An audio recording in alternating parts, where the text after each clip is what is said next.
आज world environment day के इस मौके पे one of the topics which I really wanted to put in limelight is आजकल बड़ा डिबेट चलता रहता है जो कि शायद नेवर एंडिंग हो चुका है, plastic bottles versus glass bottles. See even FSSI claim कि आपका जो भी बॉटल आप यूज़ करो it all depend on sustainability. Sustainability में आपका यूसेज क्या है exactly, how you are exactly handling the bottles after your usage is complete. मतलब the basic concept of reuse, reduce, recycle. ठीक है, हर किसी का अपना पर्पस है, चाहे आप प्लास्टिक बॉटल यूज़ करो या ग्लास बॉटल्स यूज़ करो। You can't really go around से कि भाई ग्लास बॉटल्स एक मैजिकल चीज़ है जिससे कुछ नहीं होता, ऐसा नहीं है।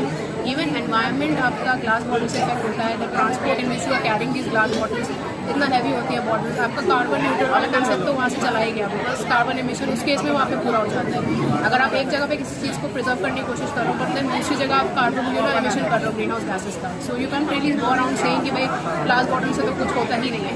इवन ग्लास बॉटल में भी केमिकल लीचिंग ये सब का प्रॉब्लम आता है with time. Same goes with plastic bottles also, but the thing is everything comes down to one factor, that is sustainability. कि भाई आप किसी चीज़ को कैसे यूज़ कर रहे हो, कितने टाइम तक यूज़ कर रहे हो और उसका फिर वापस से रिसाइकिल कैसे कर रहे हो। That is the thing which I really wanted to put in light, and this is one of the thing which even FSSI claim कि भाई आपका जो भी यूसेज है प्लास्टिक बॉटल का है या ग्लास बॉटल का है, आप ये देखो कि उस पर्टिकुलर बॉटल में आप कितने टाइम तक सामान को रख रहे हो और देन उसको कैसे आप यूज़ कर रहे हो। एंड देन आपको ये बस चेक करना है कि उस चीज़ का रिसाइकलिंग कैसे हो रहा है, वापस से उसको रीइंट्रोड्यूस कैसे कर रहे हैं अपने एनवायरनमेंट में। So that is one of the things which I really wanted to talk about on this World Environment Day. So guys, sustainability और usage यही दो चीज़ें हैं जिसका हमें ध्यान रखना है और हमारे एनवायरनमेंट को प्रिजर्व करने की अपने लेवल में पूरी कोशिश करें।